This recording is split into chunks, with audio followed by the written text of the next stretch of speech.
Hey everyone, it's your girl TeraMichelle. Welcome to or welcome back to my channel, Opinionated Scents, our safe space to discuss all things fragrance, whether we like them or not. Today's video is all about my favorite floral fragrances for spring. So if you're interested to see what I chose, let's jump right into the video. I'm noticing that this list has a lot of rose dominant fragrances in it. Very interesting, seeing as how I'm off again, on again with the note of rose. I guess it has to just be done a certain type of way to make me like it. We're going to start off with beauty, elegance, and sophistication. We're talking about Pivon Suju. I guess that's how you pronounce it. This is from the Armani Privé line. This is the only fragrance I own from the Armani Privé line. These are pretty expensive, and I got the Nacre version, so of course as you shake it up, it does all that shimmering, beautiful stuff that it does. In case you guys couldn't see the name, hopefully that resonates a little bit. Resonates? Did I say resonates? Lord Jesus. Okay, so this one is a beautiful rose fragrance. I love the raspberry note and the musk usage in here as well, but it's just really pretty, really sophisticated, really classy. That's about the best thing I can say about it. This is something that you can wear to work. This is something that you can wear to brunch. Like, this feels important to me. So I dig it. This next fragrance also has a rose note. It's named after rose. I do believe it's called Vie Belle Rose. This is definitely a more fun, fruity, flirty version of a rose. I love the peony in here. I love the pear in here, the ambroxan, the orris. This is just going to give you a fun time.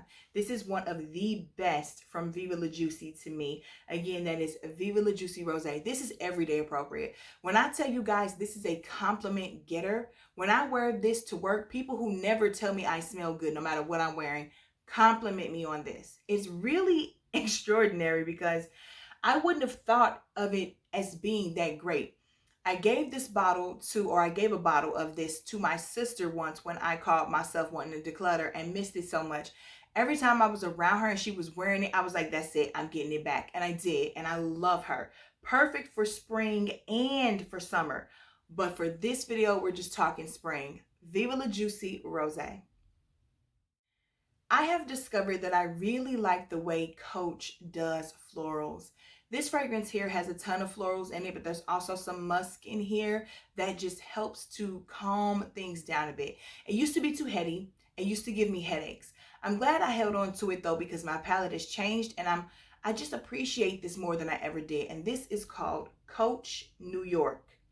I am a fan, but again, if you are not really into florals, you may want to shy back from this one because it is definitely bringing you all the florals, all of them. If you've ever smelled Parfum de Marly's Cassili, you know it is a very creamy, beautiful floral fragrance. I think it's probably one of my favorite rose fragrances just because it's just done so beautifully. Like, there's so much going on in the fragrance and it's blended so well. I don't own Cassili. I've had several samples just to compare to these two inspired by fragrances. The first one is Dreamy Elixir, and that's from the House of Dua. The second one is Bella the Irresistible from Be Layered. I have gone through so many samples of Bella the Irresistible before shooting for the full bottle from Be Layered because they had stopped doing sales for a minute and I just didn't want to pay full price for it, but it is stunning. I can never choose between the two depending on the day. Guys, these are so good. Just such amazing fragrances, and they do smell exactly like Cassili. So either one of these is the way to go if you do not want to spend the $300 or whatever obscene amount of money that Parfums de Marly wants for Cassili, because while it is a beautiful fragrance, don't play with me. It is not a $300 fragrance. So again, that is Dua's Dreamy Elixir and Be Layered's Bella the Irresistible. Get your nose on them. They are amazing. I'm not going to spend too much time on this one, but because it is a beautiful peony fragrance, I have to mention it with that being my favorite floral note. Going back to the House of Coach, I just pulled it off the shelf because I was like, man, even though it was in a previous video, I got to talk about it again. This is Coach Floral Blush. Really pretty. Perfect for spring. It's going to give you floral. It's going to give you fruity. It's going to give you some citrus. You're just going to want to live your best life in that fragrance. And it's not that expensive either. So it's a win-win. Before this fragrance, I had never known a dry, crisp, fresh rose. That doesn't even sound right when I describe it that way, but if you've smelled this fragrance, you know exactly what I'm talking about. We're going to move over to the House of Lancôme, and we're going to talk about the original Eau Dolle. What a pretty, pretty floral fragrance. This rose is definitely different. It's almost like you have a dry wine, one of those, you know, something that's just dry, but still full of life, still, you know, flavorful, still just, I can't, if you've ever smelled Eau Dolle, I know you know what I mean. This is a really interesting fragrance. I know there are people who don't like it, but I just don't understand that it's such an easy, pleasing rose, especially if you're not into the 1970s, 1980s grandma rose. You want a spin on things. This one hit the market and took it by storm. For those of us who were interested in trying something different, something new, it really worked. And the musk that's in this line, you know, Eau Dolle did something here. I really, really enjoy it. And choosing Zendaya as the face of it was absolutely adorable. I love Zendaya. But again, that's Lancome's Eau Dolle. In keeping with rose, there's actually two different types of rose in this fragrance. I believe there's peony in here too, and some fruits. Like I think there's goji berries in here. Which has appeared in other fragrances on this list as well, but because it's in Coach Floral Blush for sure. This is La Vie Belle in Rose, and I really like the way that this fragrance smells. However, the longevity on this is the worst of all of the flankers I've tried outside of the Eau de Toilette formulation of the original. So I wish it lasted longer, but it doesn't. So I feel like I'm going to get through. Once I start wearing this for real, I'm going to go through it relatively quickly because the amount of times I have to top up throughout the day is going to be significant.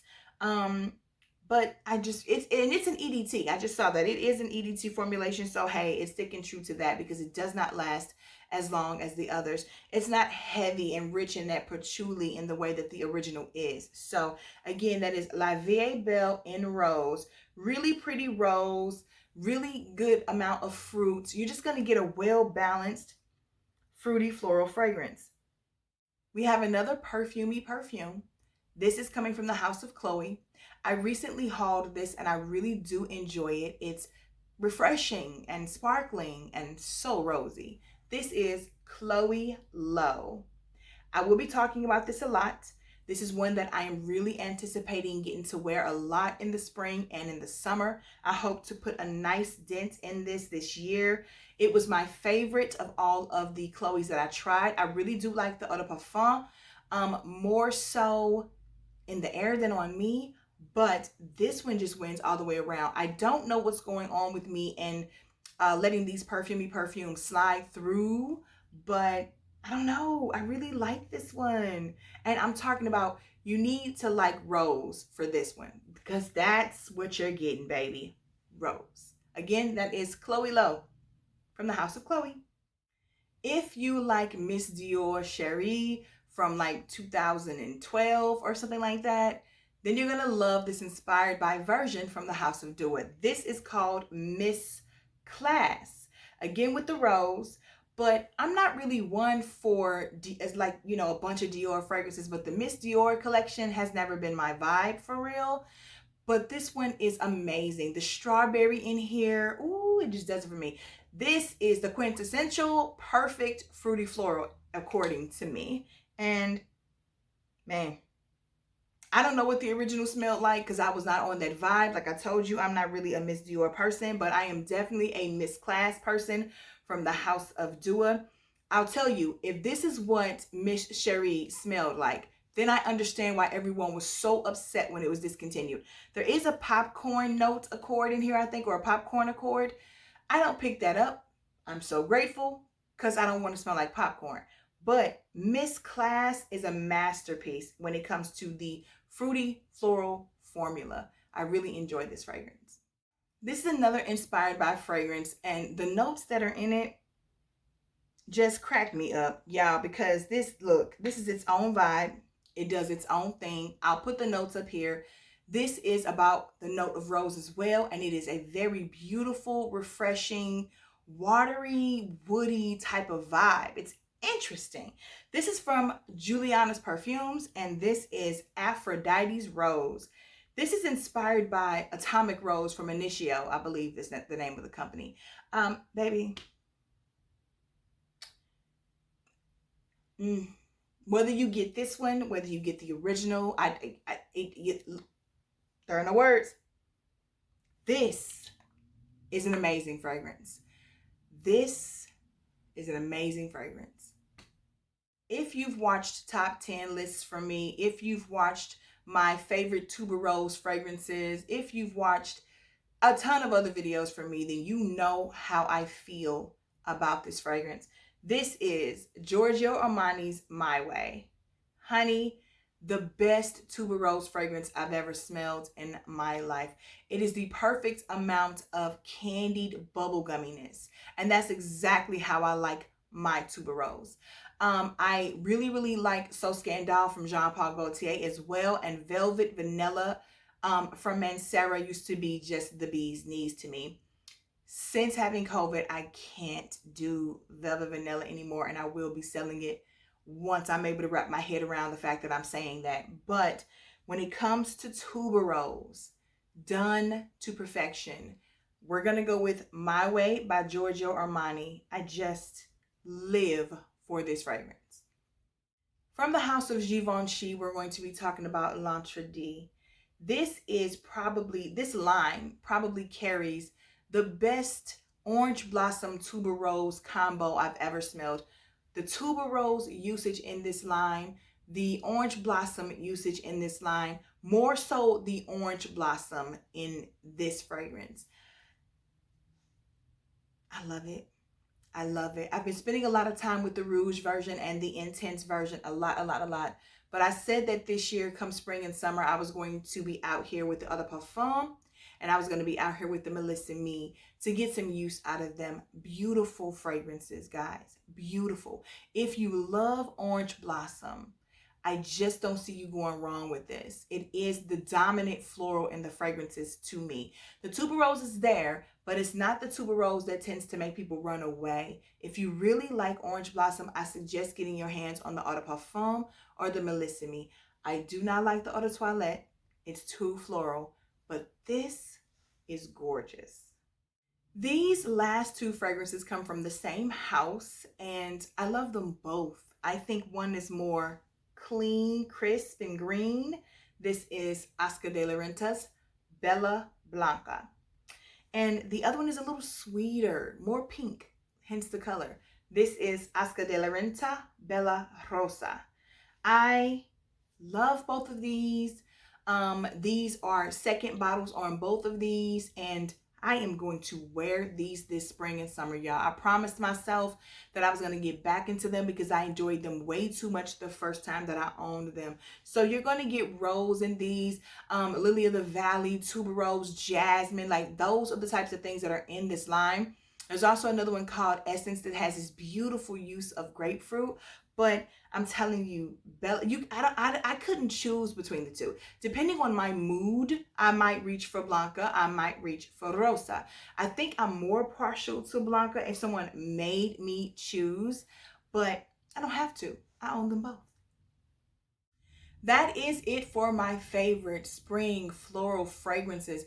As always, I appreciate you for spending time with me. Please do not forget to click that like button, subscribe to my channel, and select the notification bell so that you never miss any of my future uploads. As always, I want to talk to you in the comments. Let's talk about your favorite spring floral fragrances. Until then, guys, bye.